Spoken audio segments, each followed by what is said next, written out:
में आएगा पाश्चात्य संस्कृति में। सब विश्व की दर्शन शास्त्रों से बता रहा हूं, जो बड़े बड़े फिलोसोफर हुए सारे विश्व को पाश्चात्य संस्कृति में लेते हैं। मात्र विश्व का भारत देश अलग है, जिसको वो किसी अपेक्षा से अपने में नहीं मिला पाए। अंत में उस मीटिंग को लिखा, भारत मात्र भारत ही रहेगा, इसका नाम है भारतीय संस्कृति। जो अपने दुख को भूलकर दूसरे को सुखी करे, ये विश्व में ऐसा नहीं होता।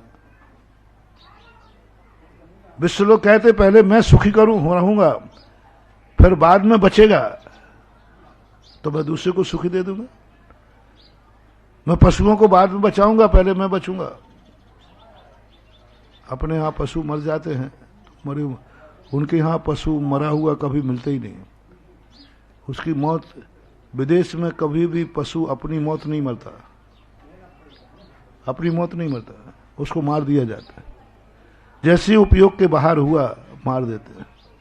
और हमारे देश में उपयोग के बाद भी वह गौ माता पूछती है, सुरक्षा को। हम गांव-गांव में अभियान चलाते हैं कि गाय को अपने खूंटे पे मरने दो। गाय दूध देना बंद कर दे और उसको बेच देना 500 रुपए में, ये पाश्चात्य संस्कृति है। और जिसका एक दिन भी दूध पिया है, उसको मरने के बाद भी पूछना, ये भारतीय संस्कृति है। मत बेचो इन कसाईयों को गायें। जो कसाई हैं उनके पास गाय नहीं होती, गाय तो अपने पास है। रॉ मटेरियल किसके पास है? जो गायों को काटते हैं उनके पास है कि अपन लोगों के पास है? अपने पास है। गाय तो अपनी है। हमारे पूज्य गुरुदेव आचार्य महाराज ने यही नारा दिया था, हम कसाई खाने बंद नहीं कर पाएंगे। आज की राजनीति बहुत गंदी हो गई कि उनको राजनीतिक लाइसेंस है, लाइसेंस है, क्या करोगे तो? वो भर के ले जा रहे हैं, काटने की अनुमति है, उनको लिखा है पशु काटने की अनुमति है। गाय विकलांग हो जाए, गोधन विकलांग हो जाए, काट सकते हैं, उनके पास लाइसेंस है। सरकार को हम नहीं बदल सकते, सरकार की नीतियां नहीं बदल सकते, क्योंकि सरकारों को विदेशों से भी मैचिंग करके चलना पड़ता है। लेकिन अपन तो भारतीय हैं। यदि भारत का प्रत्येक हिंदू एक नियम ले ले, गौवंश जिस घर में पैदा हुआ है, गौवंश उसी घर में जिएगा और उसी घर में मरेगा। कल कसाई खाने बंद हो जाएंगे। कसाई खाने क्या हो जाएंगे? हम नहीं बेचेंगे। मान लो मड़िया देव ने नियम कर लिया, मड़िया देव का कोई पशु मड़िया देव से बाहर नहीं जाएगा। यहीं जन्मा है तो यहीं, हम भूखे मरेंगे तो वो मरेंगे, हम रूखा खाएंगे तो वो खाएंगे। हमारे पास नहीं रहेगा तो उसके पास भी नहीं रहेगा। यदि सारे भारत के अपन लोग ठान लें तो आज अपन गौवंश को बचा सकते हैं। कसाईयों को रोक के नहीं, अपनी मां को रोक करके। कसाईयों पे अपना बस नहीं है, लेकिन अपनी मां पर तो अपना बस है, अधिकार है। हम गाय बंद कर देती दूध, 500 रुपये 1000 रुपये में पशु मेला में बेच देते हैं।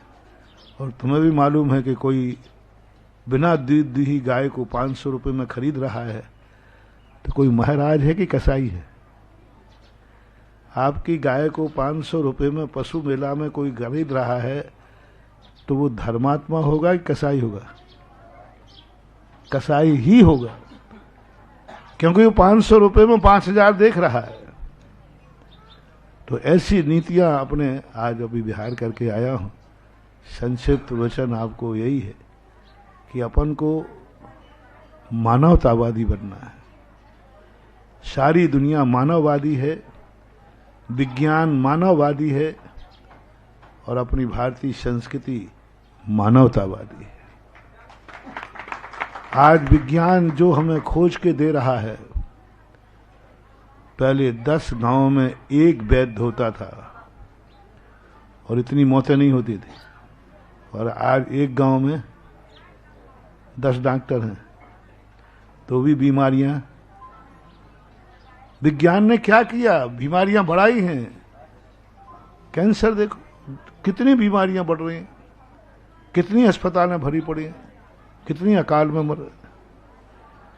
विज्ञान ऐसी चीज है जो तुम्हें लोभ करके सुविधाएं देगा, लेकिन तुम उसके साइड इफेक्ट को नहीं चल पाओगे। आज का विज्ञान, एक उदाहरण देकर के खत्म करता हूं। आज का विज्ञान और डाकू के समान है। डाकुओं ने एक कवि सम्मेलन किया, बहुत बड़ा कवि सम्मेलन, और सारे कवियों को, बहुत समय पहले की घटना है जिस समय डाकू लोग हो गए, उन्होंने किया, और सारे कवियों को डाकुओं ने 1-1 लाख रुपया दिया। और कवियों को 1-1 लाख मिला तो अरे साहब, मैंने तो आज तक कभी दिए ही नहीं, कुछ नहीं किया। और सारे कवि इतने प्रसन्न, रुक जाएं थोड़ी देर, सारे कवि इतने प्रसन्न क्योंकि जिंदगी में पहली बार उनको 1 लाख रुपया मिला था। सब टीका पत्रा करके डाकुओं ने 1 लाख रुपया दे दिए।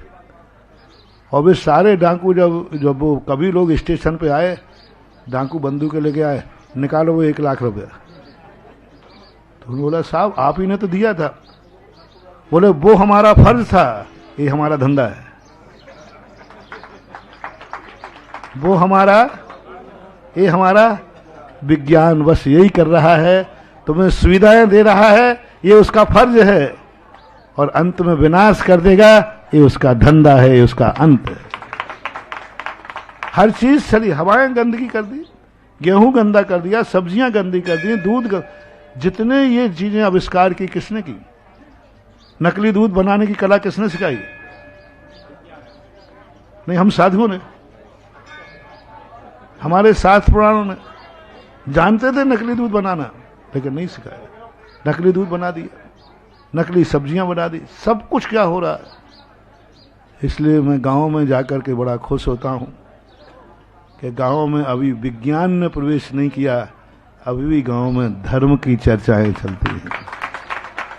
यहाँ की हवाओं में जितनी स्वच्छता है, यहाँ के वातावरण में स्वच्छता है, लेकिन धीरे धीरे पड़ रहे हैं।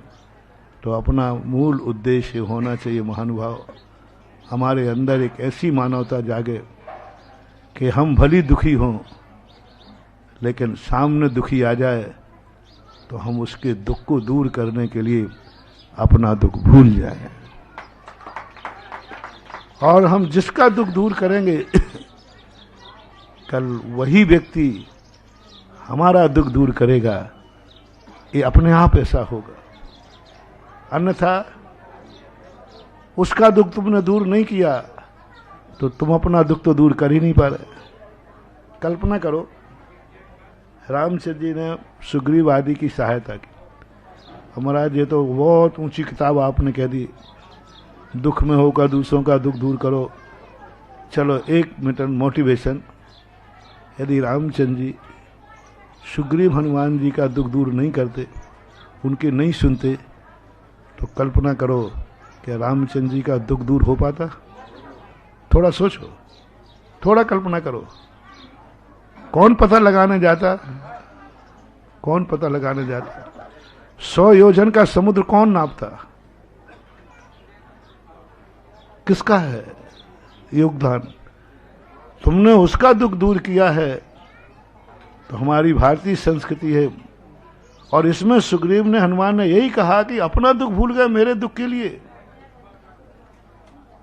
तो मैं अपने सुख को भूलता हूं राम के दुख दूर करने के लिए। अंत में मोटिवेशन ले, मंत्र ले। रामचंद्र जी अपना दुख भूल गए किसके लिए? दूसरों के दुख दूर करने के लिए। तो हनुमान सुग्रीव भूल गए अपना सुख राम का दुख दूर करने के लिए। सुख भूल गए, राजगद्दी मिल चुकी थी, फिर जाकर के उन्होंने दुख दूर किया। ये है परस्परोपग्रो जीवानाम, जो महावीर ने एक सूत्र दिया था, जियो और जीने दो।